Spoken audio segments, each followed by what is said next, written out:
Assalamualaikum warahmatullahi wabarakatuh. Halo anak-anak semua, bertemu lagi bersama Ibu. Bagaimana kabarnya? Alhamdulillah sehat ya. Ibu juga sehat, alhamdulillah. Semoga kita semua diberikan kesehatan oleh Allah Subhanahu wa taala. Amin. Oke, sebelum kita belajar, alangkah baiknya untuk berdoa dulu ya. Ya, oke, duduknya yang rapi dulu. Boleh seperti ini, boleh seperti ini ya. Ya, oke, kita mulai ya. Ibu pimpin doanya. Ya, baca doa di dalam hati, mulai. Selesai, amin, amin ya Allah ya Rabbal Alamin.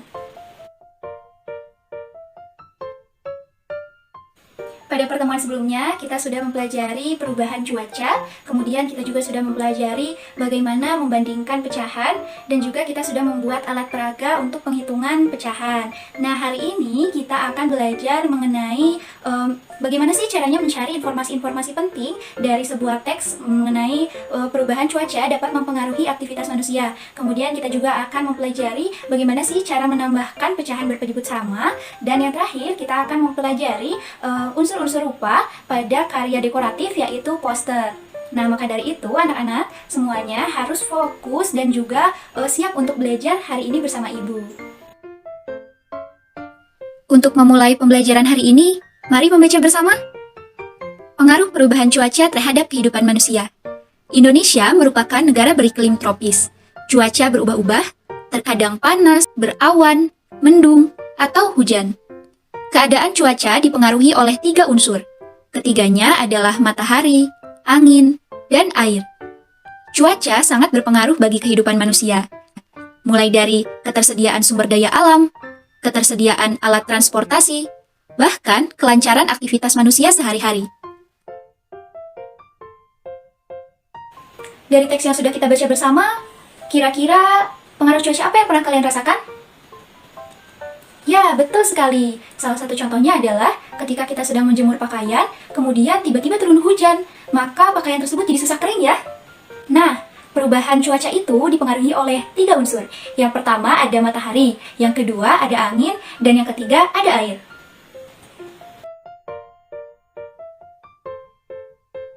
Kemudian, apa saja ya pengaruh perubahan cuaca yang dapat mempengaruhi aktivitas kita? Ketika cuaca sedang panas, kita atau ibu kita akan menjemur pakaian yang basah. Nah, itu adalah salah satu contoh bahwa cuaca panas dapat mempengaruhi aktivitas kita, yaitu memudahkan kita dalam menjemur pakaian atau mengeringkan pakaian ya. Lalu, perubahan cuaca akan mempengaruhi pakaian yang kita kenakan. Misalnya seperti ini, apabila cuacanya sedang hujan, maka kita akan otomatis menggunakan pakaian yang tebal, pakaian yang hangat, agar kita tidak kedinginan. Begitupun sebaliknya, apabila cuacanya sedang panas, maka kita tidak akan menggunakan pakaian yang tebal, tapi kita akan menggunakan pakaian yang sejuk, agar kita tidak merasa kepanasan. Perubahan cuaca juga dapat mempengaruhi makanan yang kita makan. Misalnya seperti ini, apabila sedang turun hujan, maka kita akan mencari makanan atau memakan makanan yang hangat. Contohnya seperti apa? Ya, betul sekali. Contohnya seperti teh hangat. Kemudian apa lagi? Ya, betul sekali. Ada susu coklat hangat. Bisa. Apa lagi? Wedang. Betul sekali. Kemudian apa? Makanannya apa?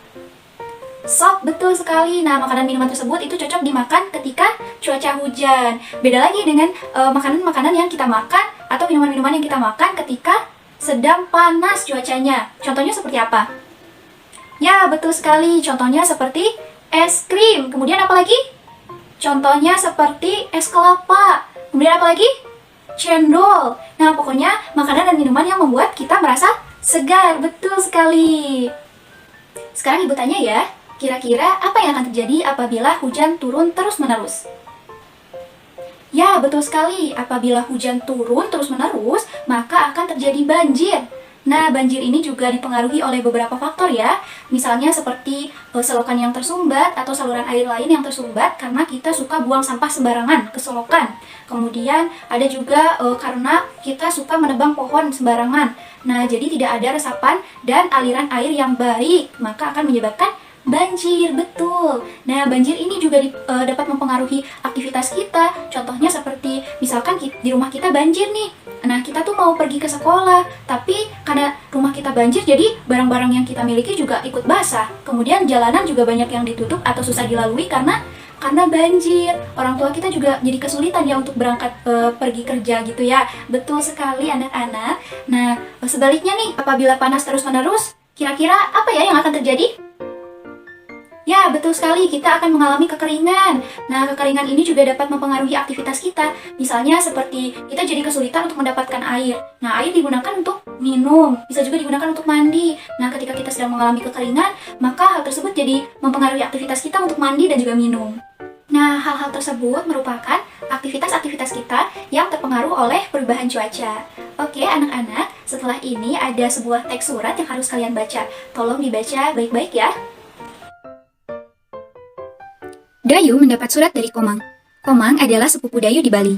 Bacalah teks surat untuk Dayu. Bacalah dengan nyaring dan intonasi yang tepat.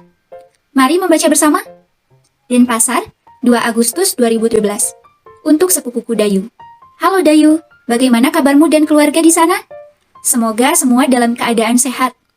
Aku bersama teman-teman ikut membantu korban Gunung Agung, khususnya warga di sekitar yang mulai mengungsi. Keadaan Gunung Agung di Bali mulai waspada. Para pengungsi membutuhkan banyak bantuan. Mereka membutuhkan pakaian dan makanan, selimut dan peralatan sekolah juga dibutuhkan. Dayu, maukah kalian membantu para pengungsi? Aku tunggu ya kabar selanjutnya darimu.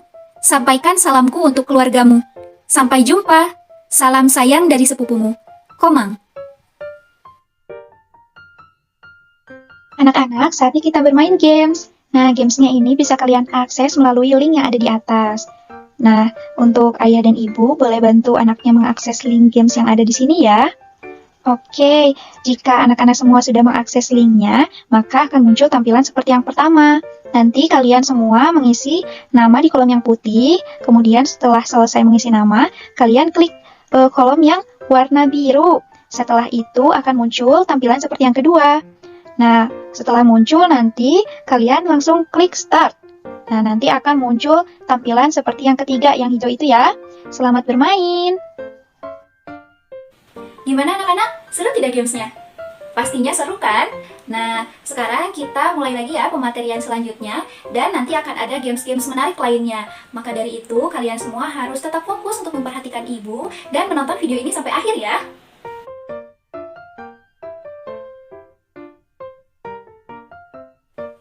Dari games yang telah kalian mainkan, kalian sudah mencari informasi-informasi penting yang ada pada surat untuk Dayu. Hal tersebut berkaitan dengan bagaimana cara mencari informasi-informasi penting yang ada pada sebuah teks. Nah, menggunakan rumus 5W 1H. Ingat ya, 5W 1H. Nah, 5W 1H ini apa, Bu? Ya, kita mulai dari yang 5W-nya dulu nih. W yang pertama adalah what, atau dalam bahasa Indonesianya apa. Kata apa ini digunakan untuk menanyakan topik atau tema apa yang digunakan dalam sebuah cerita atau teks.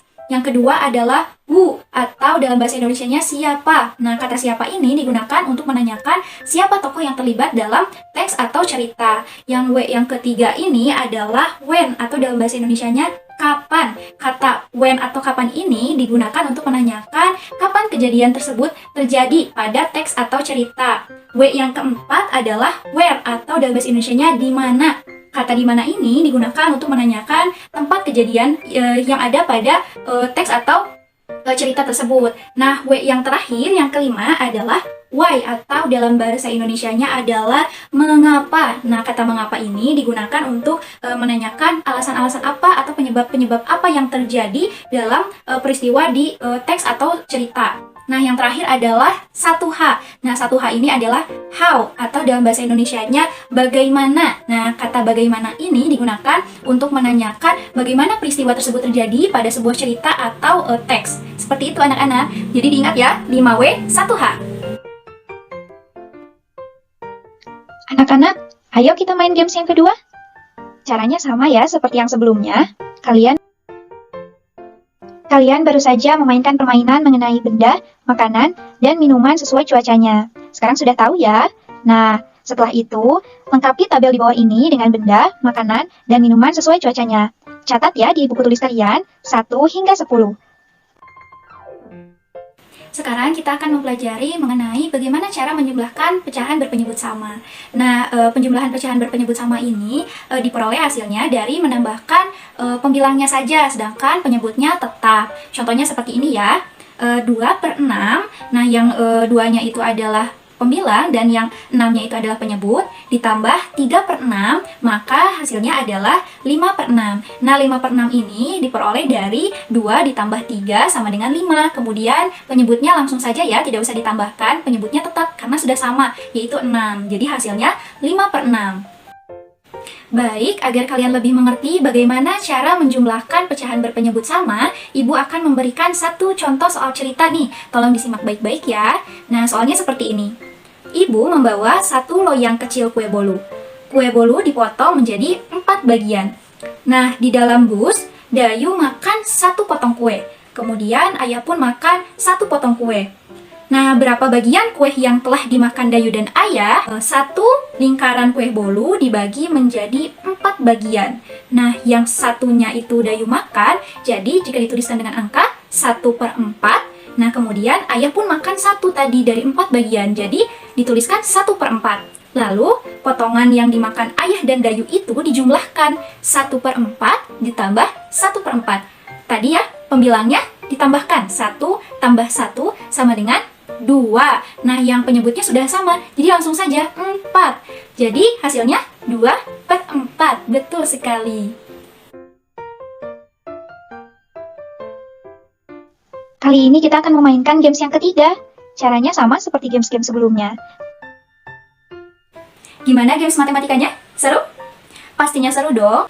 Karena kita sudah bermain games, kali ini ada materi terakhir mengenai unsur-unsur rupa pada karya dekoratif, yaitu poster. Nah, maka dari itu, anak-anak semuanya, tolong perhatikan sampai akhir ya pematerian kali ini. Kita mulai ya anak-anak. Nah, coba perhatikan gambar ini. Nah, gambar tersebut merupakan salah satu contoh poster. Di dalam poster ini ada unsur-unsur rupanya loh anak-anak. Nah, yang pertama ada bidang. Nah, bidang ini adalah perpaduan dari garis-garis. Contohnya seperti ada persegi ya, terdiri dari 4 garis. Kalau disatukan garisnya menjadi bidang. Kemudian ada juga garis. Nah, garis itu ada garis lurus, ada garis yang zigzag, kemudian ada garis yang berliku-liku seperti itu ya, bergelombang, garis bergelombang, dan garis lainnya. Kemudian ada juga warna. Nah, di poster ini ada warna kuning, ada warna orange, ada warna biru, kemudian ada tulisannya, karena ini poster ya, jadi di tengah-tengahnya ada tulisan. Nah, tadi kan Komang itu memberikan surat kepada Dayu. Suratnya berisi warga-warga yang mengungsi akibat bencana Gunung Agung yang sedang waspada. Nah, dari poster ini juga memiliki fungsi. Fungsinya itu adalah untuk meminta bantuan. Nah, jika dikaitkan dengan surat yang dari Komang tadi, nah, Dayu itu berusaha dengan teman-teman yang ada di sini mengerjakan sebuah proyek, yaitu mengumpulkan bantuan. Nah, cara untuk mengumpulkan bantuannya atau mengajak warga-warga lain agar membantu Komang, nah, dengan membuat sebuah poster. Nah, posternya ini contohnya seperti yang ada di gambar itu. Agar menambahkan pemahaman kalian mengenai unsur-unsur rupa pada karya dekoratif, oke, kita bantu Dayu untuk membuat posternya anak-anak. Nah, kali ini Ibu akan mengajak kalian untuk membuat sebuah poster dengan tema mengajak warga-warga sekitar untuk memberikan bantuan. Nah, sebelumnya Ibu sudah menyuruh kalian untuk membawa buku gambar ya. Nah, yang kedua ada siapkan alat tulis kalian. Nah, yang ketiga siapkan juga pensil warna kalian ya, atau bisa krayon atau spidol. Oke, dengarkan Ibu baik-baik ya cara membuat posternya. Yang pertama, buatlah garis tepi dengan jarak 5 cm di sekeliling kertas. Jadi kalian membuat garis tepi, ya, garis tepi seperti itu 5 cm. Gunakan penggaris kalian ya. Nah, kemudian yang kedua, setelah kalian membuat garis tepi yang 5 cm itu, kalian bisa menggambar atau kalian bisa menambahkan hiasan dekoratif seperti tadi ya, ada menggunakan garis, menggunakan bidang.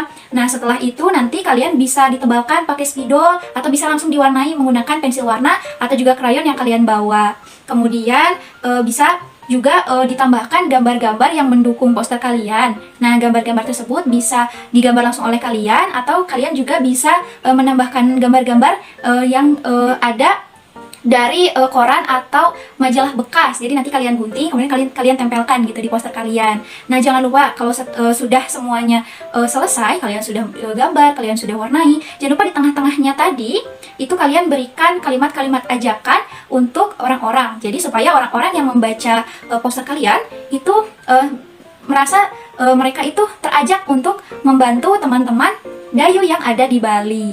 untuk memberikan bantuan seperti misalnya sembako atau alat-alat sekolah, baju-baju layak pakai lainnya, dan barang-barang lainnya yang dibutuhkan. Seperti itu ya. Oke, sudah mengerti ya semuanya? Semoga ucapan ibu dimengerti oleh kalian semua. Jangan lupa harus sekreatif mungkin ya, dan memang hasil kalian sendiri posternya. Nanti akan ibu nilai di akhir ya. Alhamdulillahirrabbilalamin, pembelajaran kita pada hari ini sudah selesai ya anak-anak. Semoga ilmu yang ibu sampaikan ini bermanfaat untuk kalian semua. Nah, sebelum ditutup pembelajaran pada hari ini, ibu akan menyimpulkan materi-materi yang telah kita pelajari. Nah, tadi kita sudah mempelajari materi mengenai cara mencari informasi-informasi penting yang ada pada sebuah teks. Kemudian kita juga sudah belajar mengenai perubahan cuaca terhadap aktivitas kita. Lalu kita sudah belajar bagaimana caranya menjumlahkan pecahan berpenyebut sama. Dan yang terakhir kita sudah belajar mengenai unsur-unsur rupa pada karya dekoratif, yaitu poster. Dan kita juga sudah mempraktekkan cara membuat posternya ya. Alhamdulillah, kita semua sudah belajar itu tadi. Bagaimana pembelajaran hari ini? Menyenangkan? Oh iya, tadi juga kita sudah memainkan games-gamesnya ya. Ada 3 games. Kalian sudah memainkan games-games itu ya? Ya, nah seperti itu pembelajaran hari ini. Oke, kita tutup dengan doa ya. Sebelumnya duduk dulu yang rapi. Ya, duduk dulu yang rapi ya. Oke, tangannya bisa dilipat seperti ini atau bisa tangannya seperti ini untuk berdoa. Ibu pimpin ya berdoa untuk menutup pembelajaran hari ini. Baik, berdoa dimulai. Amin, selesai. Alhamdulillah pembelajaran hari ini sudah selesai. Nanti di akhir ibu akan melampirkan tugas atau melampirkan latihan-latihan sebagai bahan evaluasi untuk pembelajaran hari ini ya. Pokoknya tetap semangat dan jaga kesehatan. Kita lanjutkan pembelajaran kita di pertemuan berikutnya ya. Jangan lupa dikerjakan tugas-tugasnya, jangan lupa juga istirahat. Dan jika ada yang tidak dimengerti bisa langsung tanyakan kepada ibu ya. Sekian dari ibu, terima kasih. Wassalamualaikum warahmatullahi wabarakatuh. Dadah!